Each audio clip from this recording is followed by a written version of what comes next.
आज का जो क्लास है आने वाले सारे क्लासेस को कनेक्ट करेगा। आज का क्लास अगर बर्बाद तो एक्चुअली तो खत्म है खेल, भले कल से मत आना आप लोग, ठीक है। बहुत इंपॉर्टेंट लेक्चर है जिसका नाम है डायरेक्ट एनएसआर। डायरेक्ट एनएसआर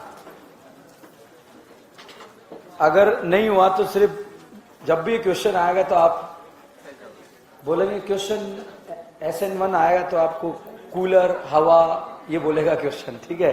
तो इसलिए बहुत अलर्ट होके न्यूक्लियोफिलिक सब्स्टिट्यूशन रिएक्शन में 3-4 चीजें हैं जो इंपॉर्टेंट बातें हैं। दिखाई दे रहा है, ठीक है।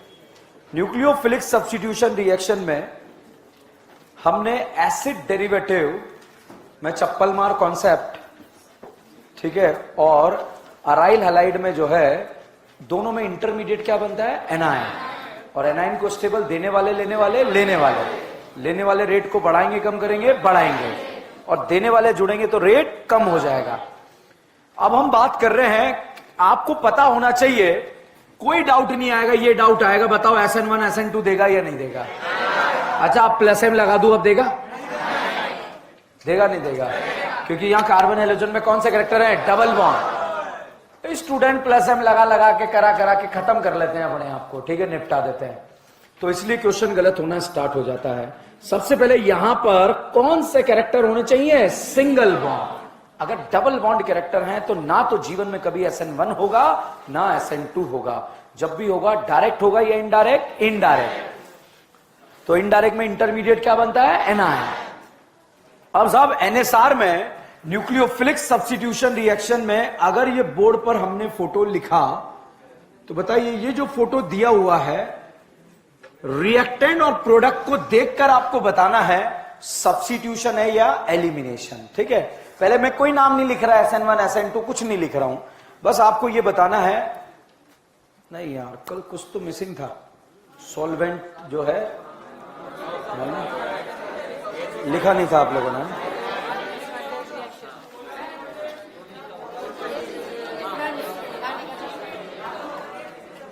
ओके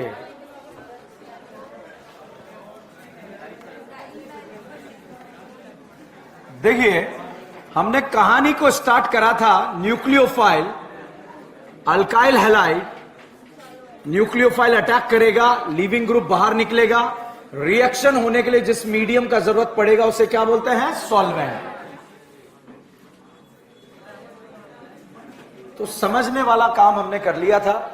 छोड़कर जाने वाले ग्रुप का नाम होता है लिविंग ग्रुप, अटैक करने वाले ग्रुप का नाम होता है न्यूक्लियोफाइल, और जिस मीडियम में रिएक्शन होती है उसका नाम होता है सॉल्वेंट। कोई भी ग्रुप आपको छोड़कर जा रहा है, आपसे जुदा होकर स्टेबल होगा या अनस्टेबल, स्टेबल। जितना स्टेबल अनाइन उतना बेटर लिविंग ग्रुप। अब हमने सॉल्वेंट बताया था दो तरह का, पोलर प्रोटिक और एक एप्रोटिक। प्रोटिक मतलब प्रोटॉन है या नहीं है, प्रोटॉन मतलब H+, किसके पास जाएगा, एनायन, मतलब ये कैटाइन एनायन दोनों को घोलेगा, ठीक है। एप्रोटिक मतलब क्या नहीं है, H+ नहीं है तो किसके पास नहीं जाएगा, तो किसे घोलेगा, ओनली कैटाइन को। तो एक ऐसा सॉल्वेंट जो कैटाइन एनायन दोनों को घोलता है कौन सा होता है, पोलर प्रोटिक। एक ऐसा सॉल्वेंट जो सिर्फ कैटाइन को घोलता है कैसा है, एप्रोटिक। अगर किसी रिएक्शन में आपको कैटाइन एनायन दोनों को घोलना है कौन सा सॉल्वेंट, पोलर प्रोटिक। अगर आपको किसी रिएक्शन में जो है एनायन को बचाना है, पोलर एप्रोटिक, ठीक है। तो सॉल्वेंट मैंने समझा दिया था आप लोगों को, लिख देता हूं आप छाप लो फटाफट, ठीक है। सॉल्वेंट क्या है,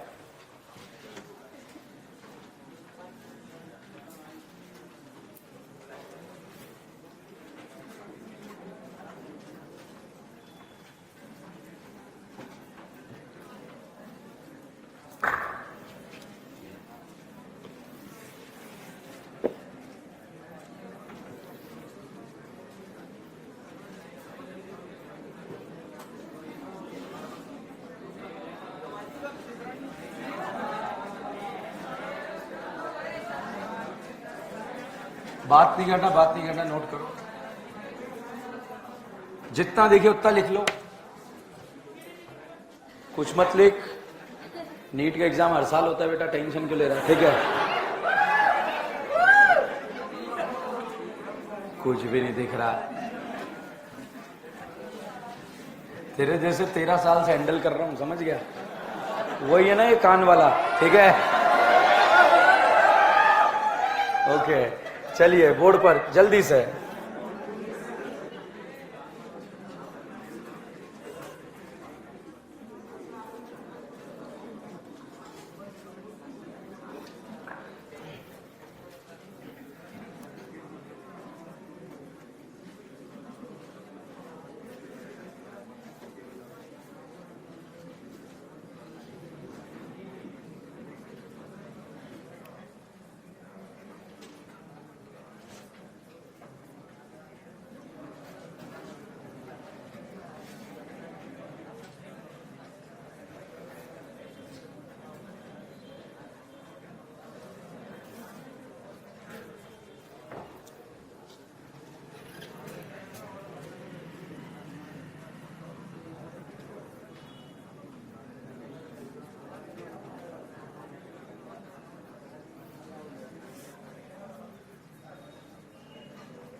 बात नहीं करना भाई।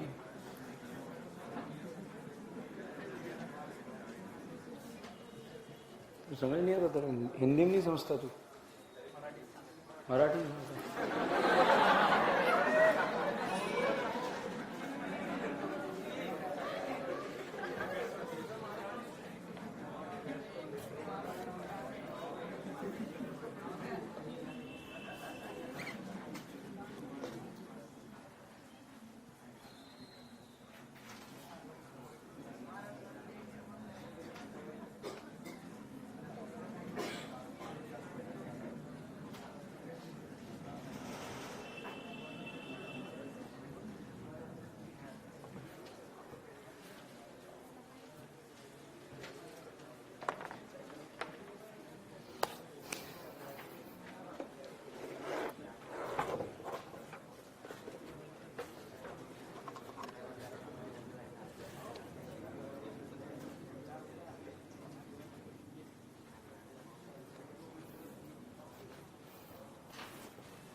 ये DMSO है, ये DMF है, ये एसीटोन है, ये ईथर है, ठीक है? DMSO dimethyl sulphoxide, DMF NN dimethyl formamide, NN dimethyl formamide. Acetone acetone है, ईथर ईथर है। डाइमिथाइल सल्फॉक्साइड, DMSO का full form dimethyl sulphoxide, DMF का NN dimethyl formamide, NN dimethyl formamide, DMF NN dimethyl formamide और DMSO का dimethyl sulphoxide.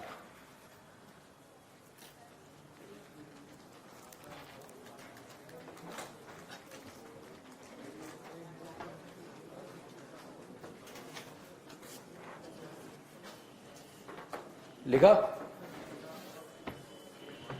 देखिए भाई, direct NSR हमने start करा।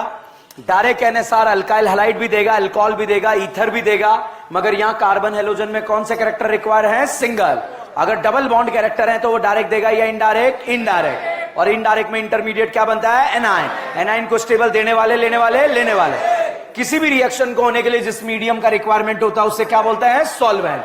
हमारे यहां पर काम आने वाला पोलर सॉल्वेंट है, एक पोलर प्रोटिक और एक एप्रोटिक। प्रोटिक मतलब ऐसा सॉल्वेंट जिसमें प्रोटॉन प्रेजेंट हो, मतलब जिसमें जुड़ा हुआ हाइड्रोजन अगर ऑक्सीजन से जुड़ा होगा तो सॉल्वेंट को आप क्या बोलेंगे? Polar protic solvent. तो आप देखिए सब में हाइड्रोजन ऑक्सीजन से जुड़ा है, तो ये कौन सा सॉल्वेंट है? Polar protic. प्रोटिक बेटा ये लल्ला लोन पेयर जो है यहां कैटाइन की तरफ अट्रैक्ट होगा, ये लल्ला लोन पेयर कैटाइन की तरफ अट्रैक्ट होगा और ये H+ जो है इस एनाइन की तरफ अट्रैक्ट होगा। तो एक ऐसा सॉल्वेंट जो कैटाइन को भी घोल दे और एनाइन को भी घोल दे, उस सॉल्वेंट का नाम क्या है? Polar protic solvent. ठीक है, यहां पर अगर बात करें एक ऐसा सॉल्वेंट जो कैटाइन का भी सॉल्वोलिसिस कर दे, एनाइन का भी सॉल्वोलिसिस कर दे, मतलब वो कौन सा सॉल्वेंट है? Polar protic solvent. Aprotic मतलब क्या नहीं होगा? प्रोटॉन, ऑक्सीजन से जुड़ा हुआ हाइड्रोजन नहीं होगा। यहां पर देखिए, क्या ऑक्सीजन से जुड़ा हुआ हाइड्रोजन है क्या? तो ये प्रोटिक है या ए प्रोटिक? ए प्रोटिक मतलब क्या नहीं है? प्रोटॉन। प्रोटॉन नहीं है तो सिर्फ ये लल्ला लोन पेयर जो है इस कैटाइन को घोलेगा, और कैटाइन को घोलेगा तो एक ऐसा सॉल्वेंट जो सिर्फ कैटाइन को घोलता हो, वो कौन सा सॉल्वेंट होता है? पोलर ए प्रोटिक। अब इतना सा याद रखना है, ये पढ़ना नहीं है टॉपिक, घर जाके एक दोनों को घोलता है, एक को घोलता है। ठीक है, बताओ कैटाइन एनाइन को कौन घोलेगा? Polar protic. और सिर्फ कैटाइन को मान लीजिए भूल गए, नाम याद रहेगा? Polar protic. प्रोटिक मतलब क्या होगा? प्रोटॉन। प्रोटॉन मतलब H प्लस। H प्लस किसके पास जाएगा? एनाइन। मतलब ये दोनों को घोलता है, एनाइन और कैटाइन को। ए प्रोटिक मतलब क्या नहीं है? H प्लस नहीं है तो कहां नहीं जाएगा? एनाइन के पास। तो ये सिर्फ अकेले को घोलेगा, किसे? कैटाइन को। तो किसी रिएक्शन में आपको कैटाइन एनाइन दोनों को घोलना है, कौन सा सॉल्वेंट? Polar protic. अगर किसी रिएक्शन में सिर्फ कैटाइन को घोलना है, एनाइन को बचाना है, एनाइन को नहीं घेरना है, एनाइन को नहीं घोलना है, तो कौन सा सॉल्वेंट है? ए प्रोटिक। तो साहब ये जो है इन डायरेक्ट एनएसआर की रिक्वायरमेंट है, आपको लिविंग ग्रुप पता होना चाहिए, न्यूक्लियोफाइल पता होना चाहिए और सॉल्वेंट पता होना चाहिए। ठीक है, ये सपने में आनी चाहिए तीनों चीजें, तब जाकर आपको SN1 SN2 रिएक्शन समझ में आएगी। और अगर ये परेशानी है तो फिर नहीं आएगी। बताओ, छोड़कर जाने वाले ग्रुप को क्या बोलते हैं? Leaving group. लिविंग ग्रुप जुदा होकर जा रहा है, कौन सा चार्ज? एनाइन।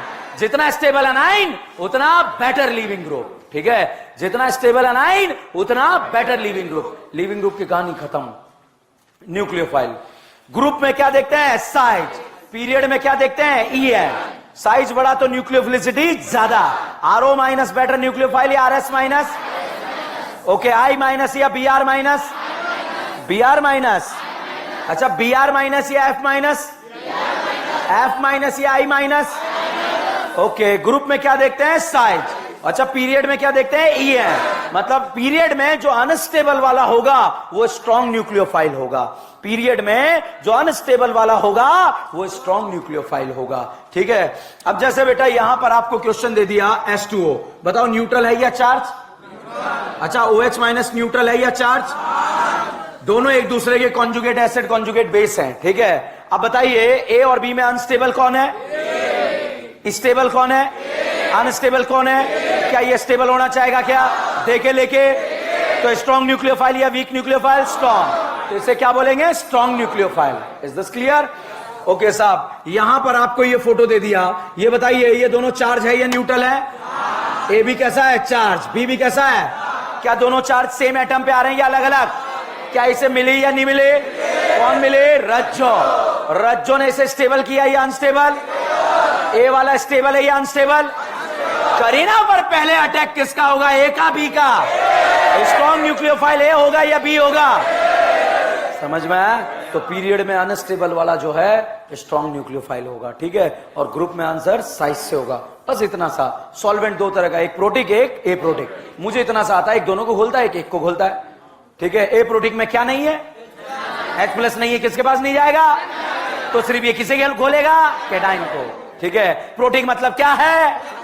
मतलब ये दोनों को घोलेगा। ठीक है, तो चलिएगा, अब ये जो है बातें आपको रटना नहीं पड़ेगा। रिएक्शन में रिएक्शन स्टार्ट करते हैं डायरेक्ट एनएसआर और इनडायरेक्ट एनएसआर में।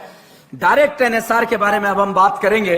देखिए, डायरेक्ट एनएसआर में जो है, देखो मैं चाहूं तो क्लास छोड़ सकता था आज की। ठीक है, आप ऐसे कर रहे थे, बहुत सारे कह रहे छोड़ दो। ठीक है, मगर नहीं, उधर एक दिन आगे बढ़ेगा, उधर एक दिन आगे बढ़ेगा। ठीक है ना? अब आप पूरे दिन भर ही तो एक्स्ट्रा क्लासेस पढ़ते रहते हो। ठीक है, पूरे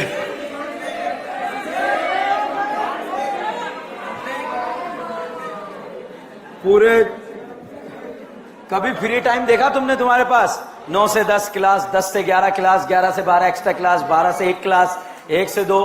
सर वो भी हम मतलब हमारी खुद की क्लास है, हमारे पर्सनल काम भी तो होते हैं। ठीक है, फिर 2 से 3 क्लास, 3 से 4 क्लास, बिल्कुल मजदूरों की तरह यहाँ के पूरा दिन जो है हमारा बर्बाद हुआ है। चलिएगा, सपने में आएगी जो रिएक्शन मैं आपको पढ़ाने जा रहा हूं। E1 E2 का डिफरेंस पता है? यूनिमोलिकुलर, दो ने कांड करा, एक ने कांड करा, anti coplanar transition, multiple step, single step, carbocation, rearrangement, without rearrangement, सेक्साफल्किन, हाई टेम्परेचर, कार्बोकेटाइन, कार्बोकेटाइन का स्टेबिलिटी, एक में बन रहा है स्टेबिलिटी, दोनों में देख रहा है अलग। ओके, अच्छा आप बोर्ड पर देखो, ऑल कबीलास, जब जरूरत पड़ेगी मैं बोलूंगा आपसे, ठीक है? पहले बोर्ड पर देखिए, यहां पर ये फोटो दिया CD3, CT3 और Cl। पहले बताओ क्या कोई कायरल सेंटर है? कायरल सेंटर है? कितने कायरल है? अच्छा, इस कार्बन Cl में सिंगल बॉन्ड कैरेक्टर है या डबल बॉन्ड? अच्छा, सिंगल बॉन्ड है, ये डायरेक्ट NSR देगा या इनडायरेक्ट? अब रिएक्टेंट और प्रोडक्ट को देखकर बताओ सब्स्टिट्यूशन या एलिमिनेशन। अगर डबल बॉन्ड होता तो क्या होता? एलिमिनेशन। अब बोर्ड पर देखिएगा, यहां पर मैक मतलब okay, CH3, CD3 and Cl and CT3। बताओ कितने कायरल? एक कायरल। ये बताओ यहां कितने कायरल? बताओ कितने कायरल? खेल खत्म, ठीक है? कितने कायरल? अच्छा यहां बताओ, यहां कितने कायरल? देखो आता है तो बोलो, नहीं तो कोई जरूरी नहीं है, ठीक है? कितने कायरल है? गजब यार, बहुत ही शानदार प्रदर्शन, ठीक है? शानदार प्रदर्शन। बताओ कितने कायरल? कितने कायरल? अच्छा लास्ट, आप धोखा नहीं करेंगे आपके साथ, लास्ट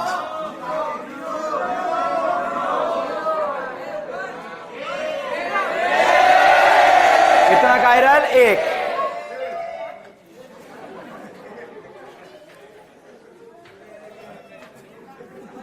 एरो पर लिखा H2O, क्या लिखा? H2O। क्या यहां पे लल्ला लोन पेयर है? अब जो बीच में बोलेगा छोड़ दो, उसकी मुंडी मोड़ दूंगा मैं, ठीक है? बोर्ड पर देखो, बहुत इंपॉर्टेंट रिएक्शन है। H2O यहां पर दिया हुआ है, बताओ लल्ला लोन पेयर है? न्यूक्लियोफाइल की तरह एक्ट करेगा?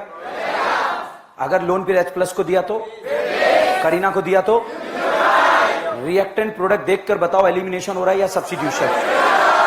अभी हमें पता नहीं है अकेले ने कांड करा या दो ने कांड करा, ठीक है? तो चलिए यहां पर देखते हैं, ये राजकुमारी कल्लो का बॉन्ड यहां पर बना हुआ है। ये बॉन्ड हवा में है या ऑर्बिटल? थैंक यू से या इलेक्ट्रॉन से? मान लीजिए ये राजकुमारी कल्लो यहां से इलेक्ट्रॉन उखाड़ दे, तो भैया इलेक्ट्रॉन उखड़ते ही यहां पर कार्बोकेटाइन बनेगा या नहीं बनेगा? अच्छा, कार्बोकेटाइन बना तो राजकुमारी का ऑक्टेट क्या हो गया? इनकंप्लीट। क्या राजकुमारी परेशान हो गई? क्या राजकुमारी गाना गाने लगी? कौन सा? मैं परेशान परेशान परेशान। पड़ोसियों को दया आएगी क्या? पड़ोसियों ने पूछा बेटा कार्बोकेटाइन अड़ोस में जाएगा? पड़ोस में जाएगा? सड़ोस में जाएगा? किस? तो भैया किसी ने पूछा भाड़ में जाएगा, तो क्या बोलेगा? जाऊंगा। करीना ने बोला मुझे वो चाहिए। क्या चाहिए? हाइड्रोजन के पास कितने लल्ला? ऑक्सीजन के पास कितने? यहां लल्ला है या नहीं है? वन ऑफ द बिगेस्ट धोखेबाज इन द ऑर्गेनिक कौन है? कौन है? ऑक्सीजन। तो भैया करीना ने बोला मुझे वो चाहिए, ही आ गए, धोखेबाज आ गई, तुमने पुकारा और हम चले आए। अब साहब जैसे ही यहां पर आए, आने के बाद जो है इस ऑक्सीजन के ऊपर कौन सा चार्ज आ गया? पॉजिटिव। और अभी अभी गुप्त सूत्रों से पता लगा है ऑक्सीजन पे पॉजिटिव क्या होता है? अनस्टेबल। ऑक्सीजन बिल्कुल घबराई नहीं, क्योंकि इसके पास भिकमंगों की दो एफडियां थी, और भिकमंगे जो है ऑक्सीजन की जो क्या करने वाली वो समझ चुके थे। इस ऑक्सीजन ने भिकमंगों के इलेक्ट्रॉन उखाड़ दिए खटाक, और इस तरह से बेचारे को यहां से उखाड़ कर फेंक दिया जैसे दूध में से मक्खी निकालकर फेंकी जाती है। इसे आज तक समझ में नहीं आया मेरा कसूर क्या था। इलेक्ट्रॉन जो है ऑक्सीजन ने दिए, इलेक्ट्रॉन देने का नाटक किसने करा? ऑक्सीजन ने। छीन किससे लिए? तो ऑक्सीजन धोखेबाज है या नहीं है? धोखा करती है नहीं करती है? साहब एक दिन हाइड्रोजन ने ऑक्सीजन से पूछा तूने ऐसा क्यों किया, तूने ऐसा क्यों किया? इसने बोला पगले में नशे में थी। किसमें थी? क्या ऑक्सीजन ने दारू पिया हुआ था? नहीं पिया हुआ था। फाइनली रिएक्टेंट प्रोडक्ट को देखकर बताओ सब्स्टिट्यूशन या एलिमिनेशन। अब देखते हैं यहां पर ये चार्ज न्यूट्रल में कन्वर्ट हो रहा है, स्टेप फास्ट या स्लो। यहां पर ऑक्टेट कंप्लीट हो रहा है, स्टेप फास्ट या स्लो। क्या यार राजकुमारी कल्लो ने इलेक्ट्रॉन उखाड़ दिए क्या? कौन से इलेक्ट्रॉन उखाड़े? सिग्मा। और यहां पर ऑक्टेट क्या हो गया? इनकम्प्लीट। तो ये स्टेप आसानी से नहीं होगा और ये स्लो है और इससे और कोई स्लो नहीं है, तो यही सबसे स्लोएस्ट है। और सबसे स्लोएस्ट को क्या बोलते हैं? आरडीएस। आरडीएस में कांड अकेले ने करा या दो ने करा? कांड में एक जना इन्वॉल्व है या दो जना? हम सब्स्टिट्यूशन पढ़ रहे हैं या एलिमिनेशन? सब्स्टिट्यूशन में कांड में एक जना इन्वॉल्व या दो जना? तो अब इसे एक नया नाम देंगे, वो नाम क्या होगा? SN1। 1 मतलब कांड एक ने करा या दो ने, तो इसलिए इसे बोलते हैं न्यूक्लियोफिलिक सब्स्टिट्यूशन यूनिमॉलिक्युलर। क्या बोलते हैं? यूनिमॉलिक्युलर। तो यहां पर अगर बच्चों हम रेट लो लिखें कि इसका रेट लो क्या रहेगा, तो रेट लो में जो है सिर्फ एक ही पार्टिकल जो है पार्ट ले रहा है और एक ही पार्टिकल पार्ट ले रहा है CD3, CT3 और C है। ठीक है,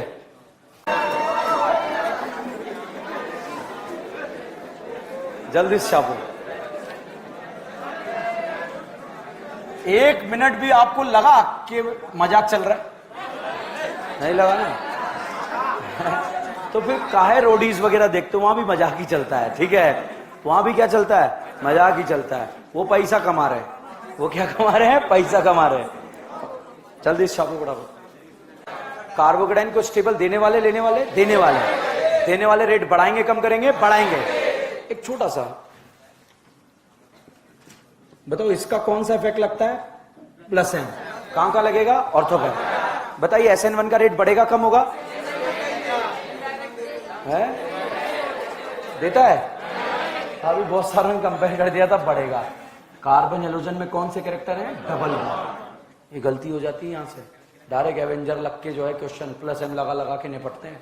ठीक है, चलिए पहले तो बताओ यूनिमॉलिक्युलर क्यों बोला? रिएक्टेंट प्रोडक्ट को देखकर बताओ सब्स्टिट्यूशन या एलिमिनेशन। अब या तो कांड 2 ने करा या कांड 1 ने करा। 1 ने करा तो यूनिमॉलिक्युलर और 2 ने करा तो बाइमॉलिक्युलर। अब आरडीएस स्टेप में एक जना इन्वॉल्व है या दो जना? अच्छा, आरडीएस स्टेप में इंटरमीडिएट क्या बन रहा है? अगर कार्बोकेटाइन बन सकता है, अगर कार्बोकेटाइन बन सकता है तो कांड अकेला ही कर जाएगा। कांड अकेला ही कर जाएगा और अकेला कर जाएगा तो यूनिमॉलिक्युलर या बाइमॉलिक्युलर। ठीक है, अगर कार्बोकेटाइन बन सकता है, बन सकता है मतलब स्टेबल या अनस्टेबल? अब क्या आपको केटाइन को स्टेबल करना आता है क्या? ठीक है, SN1 SN2 को मेजर डिफरेंस ये, अगर अकेले से हो गया तो 1 और 2 ने मिलकर करा तो 2। बताइए रिएक्टेंट प्रोडक्ट को देखकर बताओ 1 दिख रहा है 2 दिख रहा है? झापड़ पड़ेगी, सिर्फ सब्स्टिट्यूशन दिख रहा है। क्या दिख रहा है?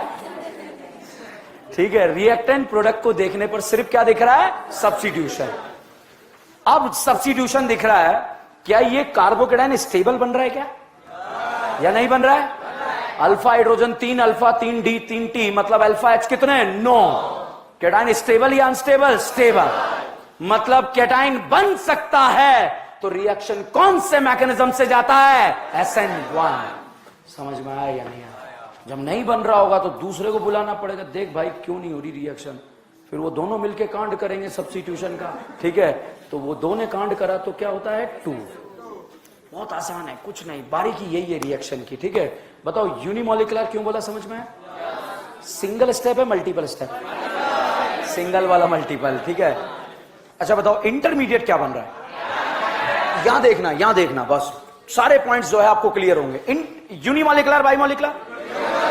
सिंगल या मल्टीपल? इंटरमीडिएट है? अच्छा, रिएक्शन में क्या केटाइन एनाइन दोनों बन रहे हैं क्या? तो ऐसा सॉल्वेंट चाहिए जो केटाइन को भी घोल दे और एनाइन को भी घोल दे। कौन सा होता है? Polar protic solvent. नहीं आया।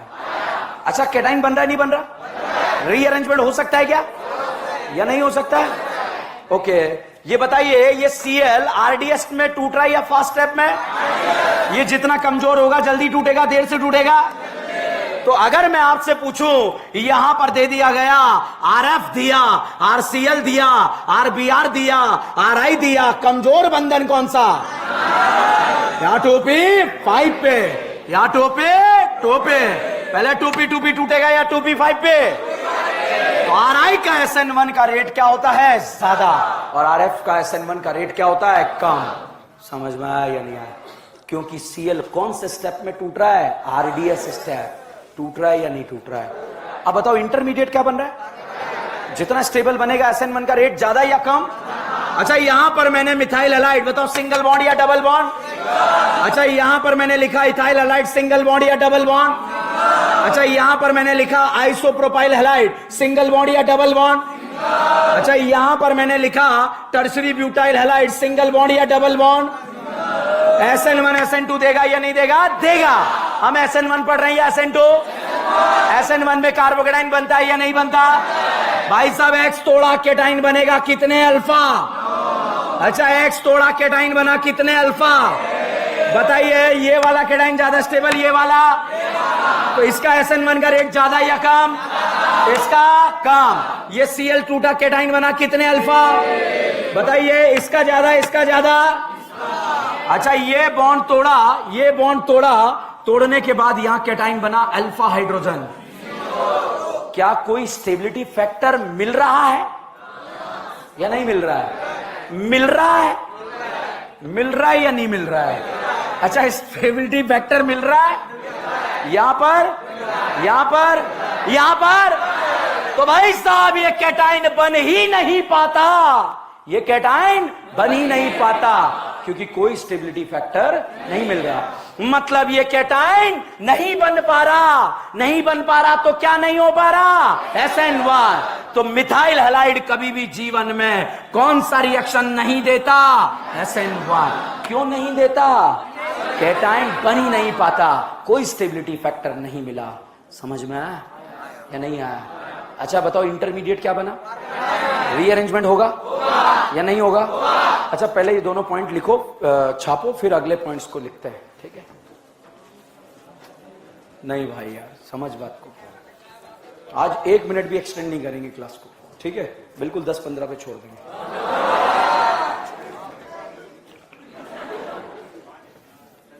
स्टेबिलिटी पे डिपेंड करेगा। अच्छा बताओ, RDS स्टेप में क्या 2 चार्ज बन रहेगा, cation A9?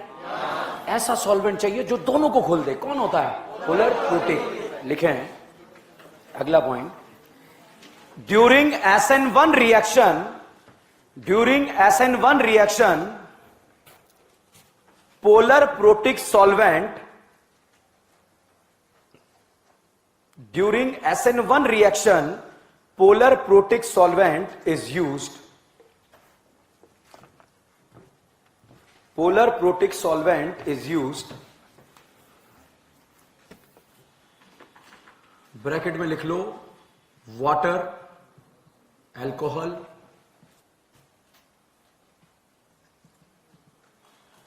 Water, alcohol, dust, ठीक है? ऑक्सीजन से जुड़ा हुआ हाइड्रोजन। प्रोटिक क्यों यूज करा, समझ में आया? ठीक है। अब ये देखो, नेक्स्ट लाइन में लिखे, इफ नहीं, इफ नहीं, ठीक है?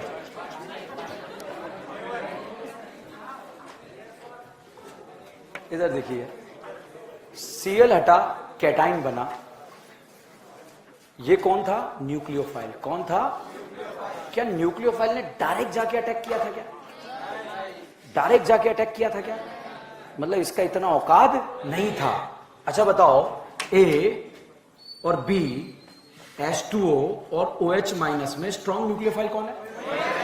तो A कैसा है? B कैसा है? A कैसा है? ओके। अच्छा बताओ, ROH और RO माइनस में स्ट्रॉन्ग न्यूक्लियोफाइल कौन है? तो A कैसा है? ओके। ये बताओ, क्या इसने डायरेक्ट जाके अटैक किया क्या? अगर ये डायरेक्ट जाके अटैक किया होता तो कैसा रहा होता? स्ट्रॉन्ग या वीक? स्ट्रॉन्ग। मतलब SN1 में जो न्यूक्लियोफाइल यूज किया गया होगा वो कौन सा होगा? वीक। लिखें, वीक न्यूक्लियोफाइल ब्रैकेट में water alcohol, weak nucleophile bracket में water alcohol is used during SN1 reaction. Weak nucleophile bracket में लिखेंगे water alcohol is used during SN1 reaction. ठीक है, नेक्स्ट लाइन में लिखें, if solvent behave as a nucleophile,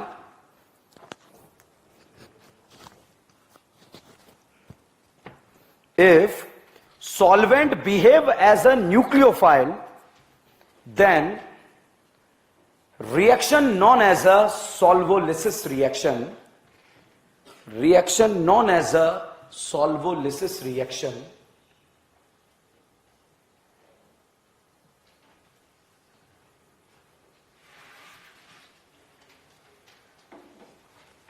next line में, if water behave as a nucleophile, if water behave as a nucleophile, then it is known as a hydrolysis reaction.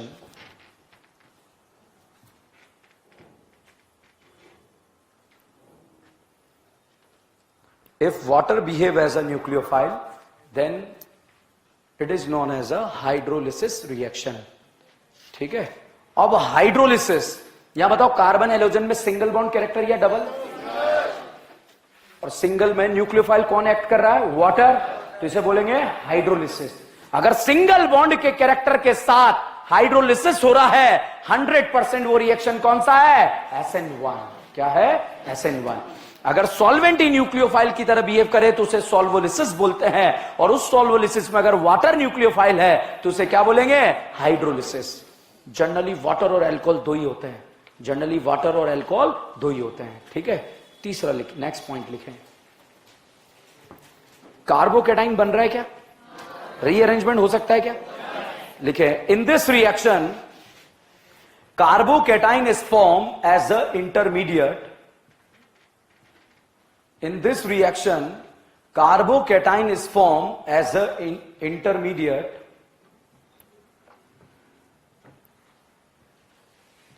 so whenever stability of carbocation increases, so whenever stability of carbocation increases, then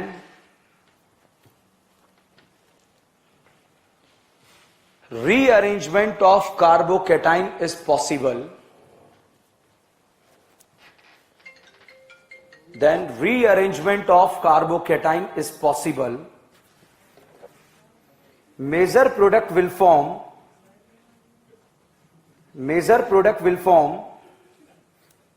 after rearrangement, major product will form after rearrangement. ठीक है, ये बताओ ये कौन सा bond है, sigma या पाई? और ये क्या है? पाई है। कब से हो रहा है ऐसा तेरे को? ये बताओ कौन सा बॉन्ड है? सिग्मा। ये कौन सा है? भाई साहब, रिएक्शन में सिग्मा तोड़ा, सिग्मा बनाया, स्टेबल तोड़ा, स्टेबल बनाया। ओवरऑल रिएक्शन लो टेम्परेचर पे प्रोसीड करते हैं, मगर एलिमिनेशन का टेम्परेचर कैसा होता है? हाई। और major difference between substitution and elimination is temperature. ठीक है, तो लिखें, SN1 reaction proceed at the low temperature, SN1 reaction proceed at the low temperature,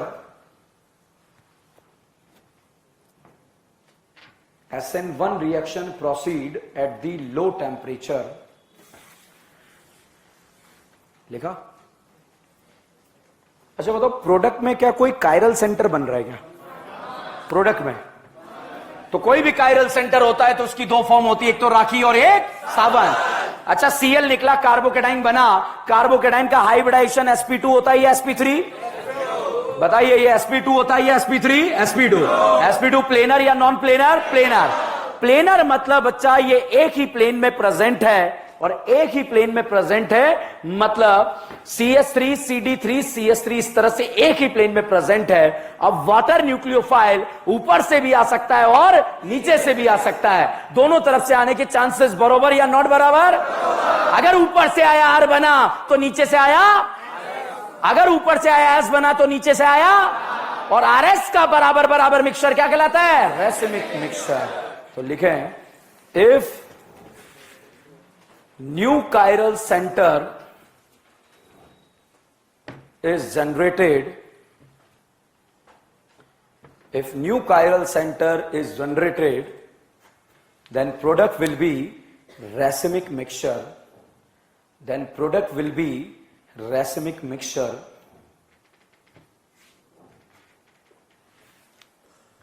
but 100% racemization, but 100% racemization is not possible.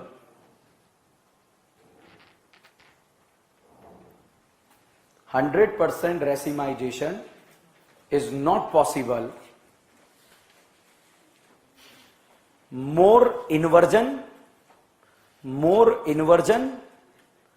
less retention. More inversion, less retention. ठीक है, but mainly racemic mixture, but mainly racemic mixture. Due to the intimate ion pair, intimate ion pair,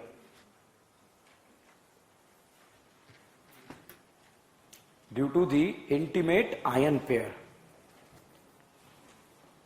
देखो बात को समझो, product में chiral centre बन रहा है तो इसकी दो फॉर्म होगी, राखी एंड सावन। अब न्यूक्लियोफाइल ऊपर से भी आ सकता है, नीचे से भी आ सकता है, बराबर बराबर मिक्सचर क्या? रेसिमिक। मगर जितना रिएक्टेंट है उतना का उतना रेसिमिक नहीं बनता। 100% रिएक्टेंट 100% रेसिमिक नहीं बनता। उसका रीजन मैंने बताया, इंटीमेट आयन पेयर। देखो क्या होता है, Cl हटा, कैटाइन बना और Cl माइनस बना, ये दो अपोजिट चार्ज एक दूसरे को अट्रैक्ट करेंगे, ये रिपेल। तो जैसे Cl निकला, ये एनाइन जो है ये कैटाइन की तरफ अट्रैक्ट होगा और कुछ पल के लिए ये एक दूसरे के करीब आ जाएंगे, और जब करीब आएंगे तो इसे बोलते हैं इंटीमेसी। क्या बोलते हैं? इंटीमेसी। ये तो जानते हो, ठीक है। उस समझ में आएगा, अब क्या दिमाग क्यों लगा रहे हो, ठीक है, ज्यादा मत सोचो, ठीक है। तो जैसे ही एक दूसरे के करीब आए तो इंटीमेसी बढ़ गई या कम हो गई? अब साहब न्यूक्लियोफाइल वाटर कार्बोकेटाइन समझ के ऊपर से आया, उसने कहा ई का है, ठीक है, मतलब इस साइड से आना तो पॉसिबल नहीं है, तो ये दूसरे साइड से आएगा, ठीक है।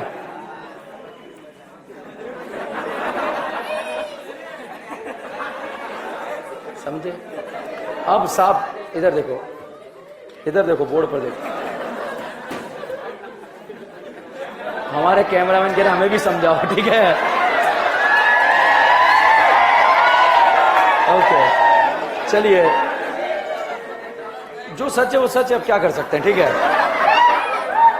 तो साहब जैसे Cl निकला, भाई ये बहुत खतरनाक पॉइंट है, बहुत सारे समझाते भी नहीं है और समझाते ना, ठीक है रट ले, ठीक है। तो Cl हटा, कैटाइन बना, दो अपोजिट चार्ज एक दूसरे के क्या आ गए? करीब। तो भैया करीब थे तो एक दूसरे के करीब थे, तो उस साइड से न्यूक्लियोफाइल का आना पॉसिबल नहीं था, तो दूसरे साइड से आ रहा था। अब साहब जैसे इनमें दूरियां बढ़ गई, जब एक साइड से नहीं आ पा रहा था तो सिर्फ रेसिमिक मिक्सचर नहीं बन पा रहा था, ठीक है। मगर जैसे ही एक दूसरे से दूर हो गए, जुदा हो गए, उस समय ये दोनों साइड से आया और उस समय क्या बना? Racemic mixture. तो जितना रिएक्टेंट था उतना उतना जो है रेसिमिक नहीं बना, ठीक है। इन्वर्जन ज्यादा, रेसिमिक इन्वर्जन ज्यादा और रिटेंशन कम। मगर मेनली क्या बनता है? रेसिमिक। अगर कोई पूछे कि SN1 रिएक्शन में मेनली क्या बनता है? Racemic mixture. 100% क्यों नहीं बनता? Intimate ion pair, intimate ion pair, ठीक है। भाई एक बात बताओ, कैटरीना से जब तक सलमान दूर नहीं जाता, विकी डोंट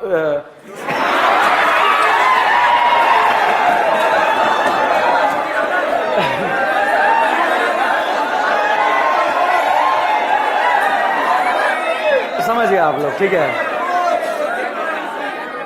कहानी समझ में आई आप लोगों को? अगला लास्ट पॉइंट है, फिर उसके बाद क्लास छोड़ देंगे, ठीक है? ये लास्ट पॉइंट, फिर मुझे दोबारा लिखना पड़ेगा बोर्ड सारा, इसलिए जो है देखिए, अगर आपकी रटने की आदत है, समझ में आया ना आया,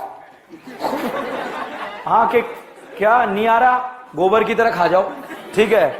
तो ऐसे नहीं, सारे पॉइंट समझने वाले हैं। वो एक लाइन देखकर अब देखो, बाद में बने रहेंगे ना, रुक जाना, ठंड रख, ठीक है? Rate of reaction will depend on, rate of reaction will depend on, rate of reaction will depend on, इस वाले स्टेप पे डिपेंड है? नहीं है। इस लीविंग ग्रुप के निकलने पे डिपेंड है क्या? लिखो nature of leaving group, nature of leaving group, point wise लिखना है, नेचर ऑफ लिविंग ग्रुप। बताओ इस स्टेप में क्या कैटाइन बन रहा है क्या? लिखें स्टेबिलिटी ऑफ कार्बोकेटाइन। डॉक्टर को दिखाना बेटा जाते हैं ना कि बरसात हुई है और जब से ऐसा कुछ हो रहा है मेरे को, ठीक है? स्टेबिलिटी ऑफ कार्बोकेटाइन, ठीक है? नेक्स्ट लिखें क्या क्या बन रहा है, कैटाइन और एनाइन, तो सॉल्वेंट के ऊपर डिपेंड करेगा। तो nature of solvent, nature of solvent,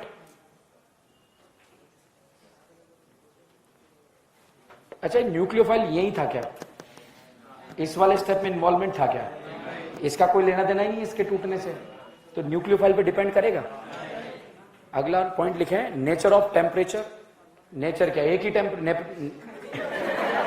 only लिखें टेम्परेचर, ओनली टेम्परेचर, मतलब नेचर टेम्परेचर क्या, नेचर ऑफ टेम्परेचर क्या, टेम्परेचर का नेचर एक ही है, आग लगाना, ठीक है? तो टेम्परेचर। बहुत सारे स्टूडेंट्स सिर्फ सॉल्वेंट रट के रिएक्शन को बर्बाद कर देते हैं, सिर्फ कैटाइन रट के रिएक्शन को बर्बाद कर देते हैं, सिर्फ लीविंग ग्रुप रट के रिएक्शन को बर्बाद कर देते हैं, मगर इसमें इन सब का इन्वॉल्वमेंट था। तो बाकी की कहानी नेक्स्ट क्लास कर लेंगे।